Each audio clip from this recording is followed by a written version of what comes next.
Hi everyone, this is Sabro Bengaro and I am here with Tiamet Lazar.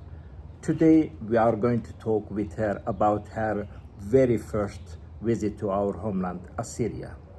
Good to be with you, Tiamet. Thank you. Before we begin, can you briefly introduce yourself? Yes, my name is Tiamet Lazar. I'm a 20-year-old college student studying international relations and political science with the hopes of going to law school in the future. I'm born and raised in California, and this last April I made my very first visit to Assyria for Khabnisan. What was the process like? How did you decide to go and visit Assyria?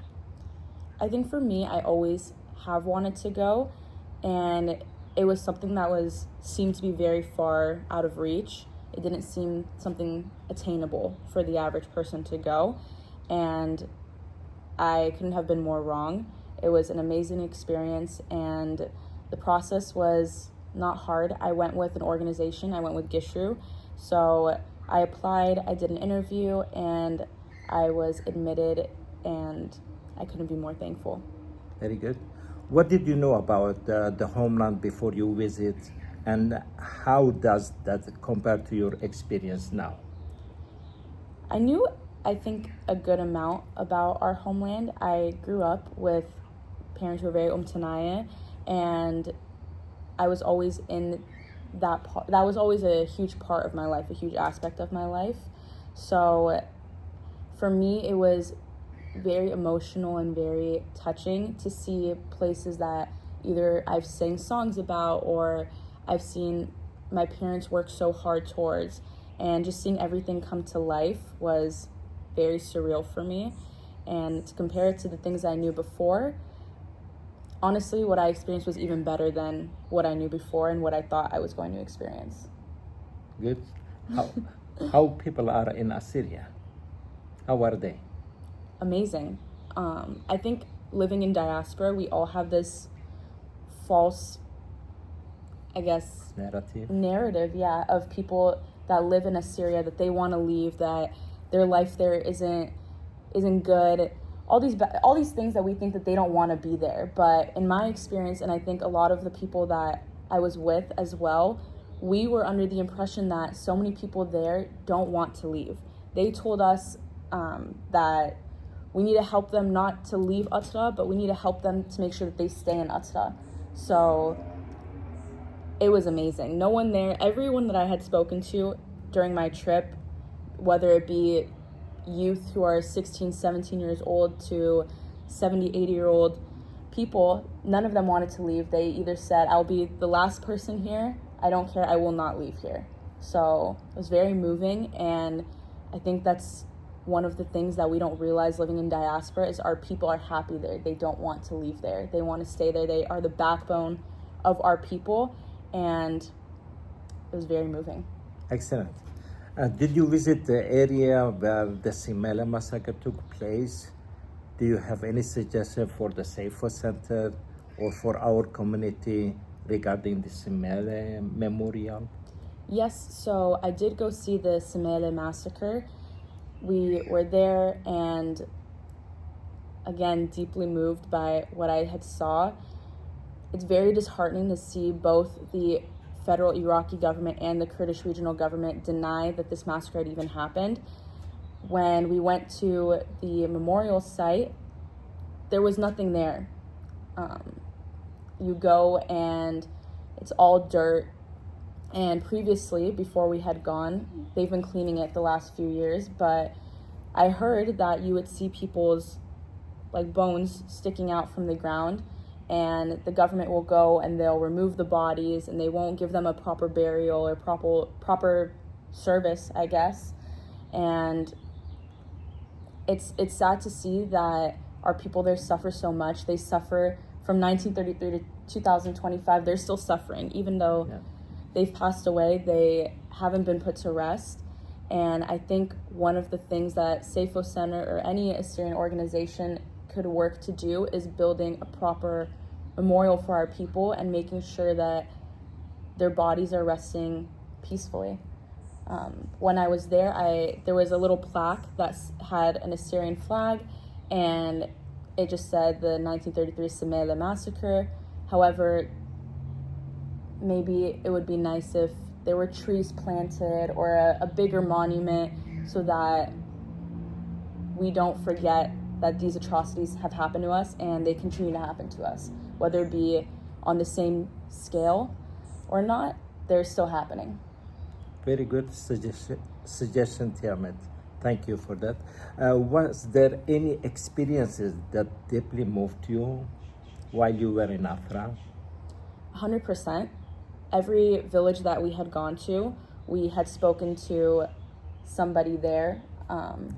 And when we were in, I think it was Sersing, there was a man under the name Rabi Ysef Simla, and his speech moved me drastically. And what did he say? He was very powerful with the way he spoke, the tone of his voice. He was not scared at all, and none of the people there are scared at all. All of them are very powerful. All of them are gabara, brave, you know. But for me, his speech really stood out to me because, again, he was like, we're the original people of this land. We are not leaving. They can do anything to try to make us leave, and we will not leave. So he had spoke probably 20, 30 minutes, and half of my group was in tears. Half of us, I think that was the day that all of us were like, we need to do something. We need to be the change that we want to see. Our people here are suffering. We need to do something. We live in diaspora. We are very fortunate that we have power, and our people there don't have the power to speak for themselves. So after that speech, I think it was very much a turning point where we all realized that we need to be the change that we wish to see in Atra. If you talk direct to Rabi Ysef Simla, what would you tell him now? I would tell him that I am honored that I was there to hear how powerful and how brave he is. I would thank him for everything that he's done. I would thank him and everyone that still lives in Atra for staying there and not leaving.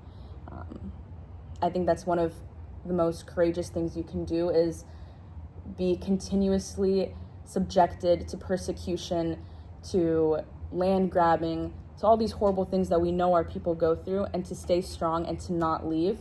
And I would tell him that I'm very thankful that I got to hear his speech.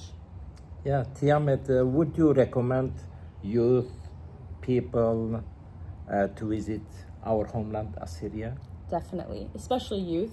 I think Assyrians born in diaspora, young Assyrians, we're very disconnected from our land, even though there will always be a connection with us. We're from there. When I went there, the second our plane landed, it was the most overwhelming feeling that you're just finally home.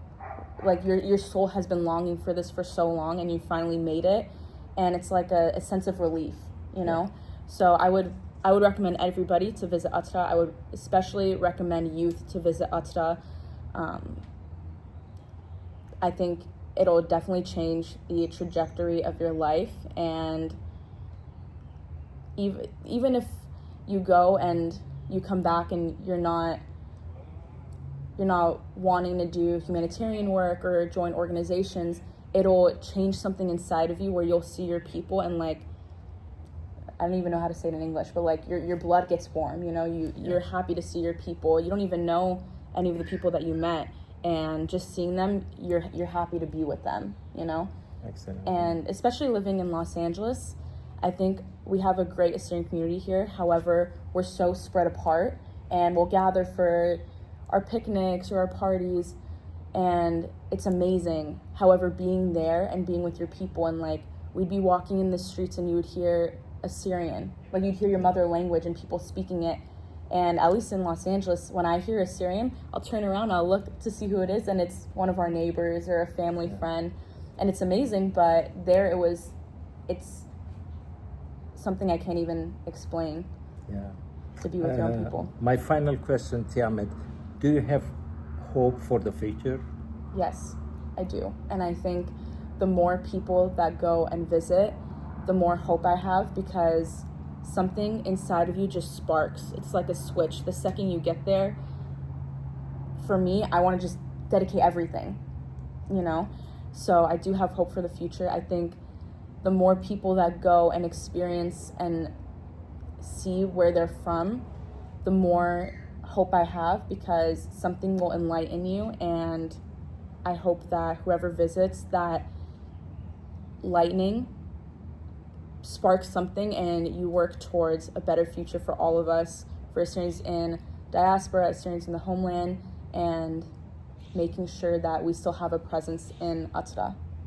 Good, Tiamet. One more thing, Tiamet. Yes. Please, you know, we have two Assyrian dialects, Eastern dialect and Western dialect. Okay. Would you tell us something in East dialect and then in West dialect, please? Let's start with East dialect, the dialect you speak first. Okay. Awitun Rabi Basimi Kilnashet Pishaton Gu Atran or Tedvirochon Atran. Yeah, very So good. thank you very much for all the people who stay there and who have maintained our land. And then in the Western dialect, Who say? you say fo likto einale uligmata einale tihe ama otoroyo serioyo. Terdisagi Tiamet. Terdisagi Sabro. Tiamet.